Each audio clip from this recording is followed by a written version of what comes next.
What's up guys, Houndish here, and today we're jumping in with Destiny 2 news and updates straight from Bungie, as today is the TWID. I think this is going to be the last one for the year. And of course it follows other updates that we've had from Bungie this week, plenty of them about the Dawning and some of the issues that have arisen there. Also, they've discussed a little bit about content moving into 2025, but in this TWID, with it being the final update, they talk about some of the content and things that will roll out heading into New Year, the remainder of this episode, further updates, and a handful of other things which we'll round up in the video. So, as always guys, I hope you enjoy this one. If you find it useful, get subscribed to the channel, but now, let's get into it. First up, a couple more updates regarding I nearly called it Festival of the Lost, the Dawning for the year. I need to catch up. Of course, the winter event has had a reasonably rocky start, but a couple of extra updates here. Bungie have said, due to an issue preventing Triumph progress, we've auto-completed the Amateur, Adept, and Expert Baker Triumphs within the Dawning event card.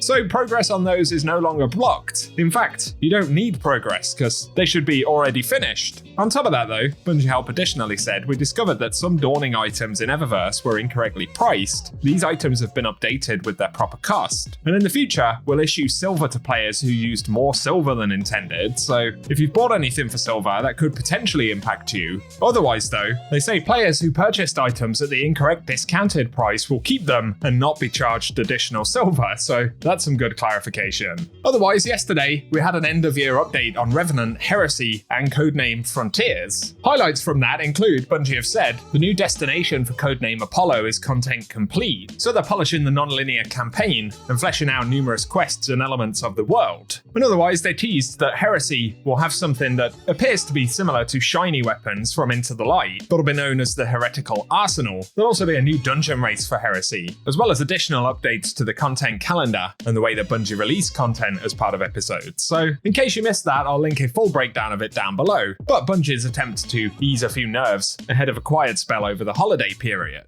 Next up though, let's get into Bungie's updates from the TWID this week, and they say looking ahead, we'll be coming back with a bang in 2025. We've got some big things happening right out of the gate. So Act 3 starts January 7th, and with it comes the conclusion of the Revenant storyline, as well as a new exotic mission, new weapons, and one last row of artifact perks. We'll have more details as we get closer to release, so keep an eye out and make sure you're following Destiny the Game on Twitter for updates. And I guess that means we will get at least one more official update regarding Act 3 before it actually drops at the beginning of January. This is the final TWID of the year, like we said, so that'll obviously drop in a separate format. But they also say a new dungeon is coming on February 7th, so starting at 9 AM Pacific time, that dungeon will drop. They'll have more details to share in the new year concerning the dungeon race rules, but for now, start gathering your fire team and save the date. They've also confirmed that there will be a contest variant with that dungeon race on the 7th of February, so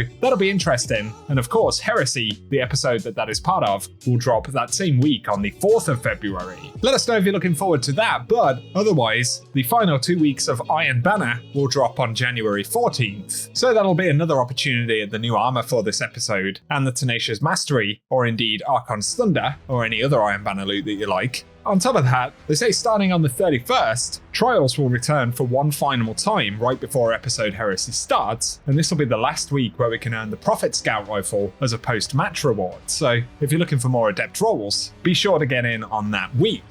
And otherwise, like we said, more details will follow regarding Act 3, and then of course Heresy in the new year. But shortly after Act 3 drops, the following week, Bungie actually have a sandbox update planned, and there's a bit of tune-in for weapons, and a couple of exotics. So starting out with sidearms, for the Heavy Burst sidearm, they say we preemptively nerfed Heavy Burst sidearms before we made the Destiny 2 Into the Light sandbox changes because they've been one of the most forgiving body shot time to kill in the game. We've not walked back those changes entirely, as that goes against the spirit of the current PvP sandbox, but we feel that increasing the strength of some close range primary weapons is worthwhile, given the relative power of those close range options. So that'll be a change coming up. For SMGs though in general, they say they're currently struggling in both high-end PvE and PvP, where combating more resilient enemies is making their small magazines feel overly punishing, so we're bringing their magazine sizes up by a small amount globally, and will also slightly increase their damage versus minor combatants in Heresy. That sounds good. Then for rapid-fire auto rifles, they're increasing damage slightly to remove a resilience gate from their optimal time to kill. And for high-impact pulse rifles, they say we've heard feedback that in the hands of highly skilled players, high-impact pulses can feel oppressive.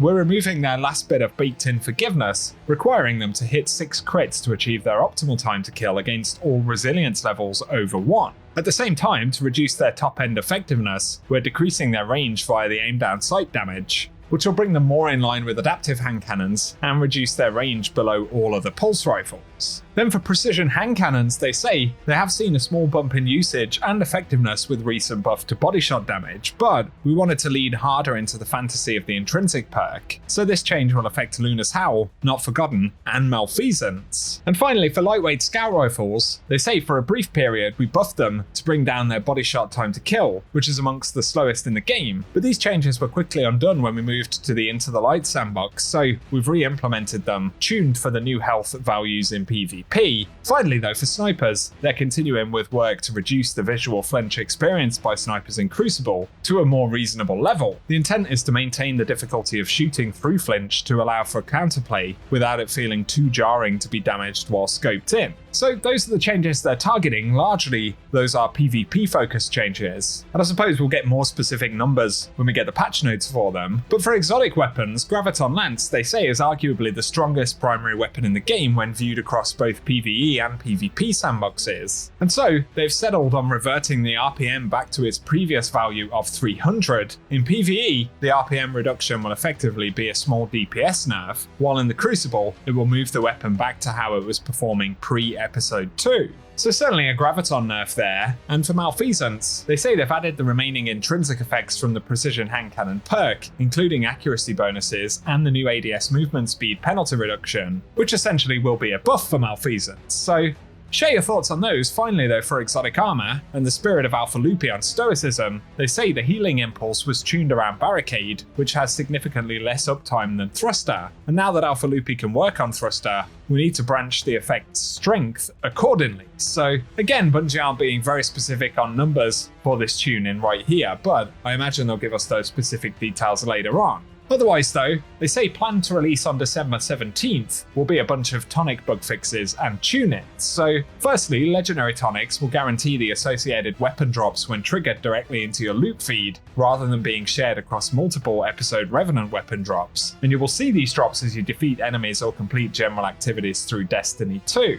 On top of that, base tonic durations have been increased across the board, which can be further increased by lab equipment accrued through episodic quest progress. Uncommon tonic duration increases to 40 minutes from 20, rare tonic duration goes to 60 minutes from 40, and legendary will increase to 80 minutes from 60. They also say there'll be bug fixes for a small number of tonics that are currently focusing on wrong weapons and armor, and legendary tonics will now affect the chances of obtaining the specified item from the Revenant activity. For instance, consuming a tonic of Vantage Point will increase the chances of that weapon dropping from Revenant Onslaught chests. So broadly, those are improvements to tonics, and we'll be getting them next Tuesday. Finally though, they do point out once again, this is the final TWID of the year, and they'll be back next week on January 9th. But next year will be a big year, starting with episode Heresy, and later with the launch of Codenamed Frontiers. So that's the stuff from the TWID, and once again share your thoughts below. A final mention here though, and following a pretty dramatic week in the Destiny community, where player sentiment has certainly struggled once again, following an extremely rocky launch of the Dawning, but also a lot of complaints about bugs, some of the long-running issues in the game, and Bungie's approach to content in episodes. And DMG said, "Not gonna lie, it's been a rough couple of days. The Dawning didn't kick off on the high note that we intended it to, and we're fully aware that we've missed the quality bar during the start of the event. It's an absolute bummer that many of these bugs shipped, and as you've seen, the team is hard at work addressing the problems and unblocking you from the rewards you're hunting for." But he adds, overall, we're fully aware of the general conversation around bugs and quality, whether it be the Dawning, episode content, general D2 activities, or other items. We're continuing to assess how our development processes can result in gameplay issues. Your feedback is felt when we play the game, it's felt when we're discussing the issues in triage sessions, and when we're talking up through high-level strategies for Destiny and our future all up. While we are going into the holiday period, we've got work on our plate to reinvigorate the desire to play Destiny. We'll need to re-earn your trust, not just for our future, but for the studio as a whole. And he finishes by saying we'll always strive to do our best for our studio and for you, the community. So a few more words of encouragement right there, and I certainly feel for developers at Bungie, community managers, the people making the game, and who are essentially in the trenches trying to make the best thing they possibly can, as on the most part, a lot of the decision making, which for instance leads to the bugs that we're experiencing in the game at the moment, a reduction in the amount of content we're seeing, all of those kind of things, they come from pretty high up inside of the studio, so it leaves a lot of people to kind of manage the hand that they've been dealt right to continue to make the game. So the one thing I'd say, while all of the feedback in the community is certainly valid, just keep in mind that there is a human component to this as well. There are people who are putting in everything that they personally can to make the game as good as possible. And the vast majority of people on the development team work really hard to make this game as good as it can be. And so naturally, times like this suck for a lot of those folks as well. And on the most part, they are certainly not directly responsible for the way that things are headed right now. So just keep that in mind if you are giving feedback directly to Bungie or about the game in general. Otherwise though, for now, give us your thoughts on what we've touched on today. If you've enjoyed the video and found it useful, a rating below really helps us out as well. And be sure to get subscribed if you want to be kept up to date with more related to the game. But otherwise, thanks for watching, and I hope you guys have an awesome day.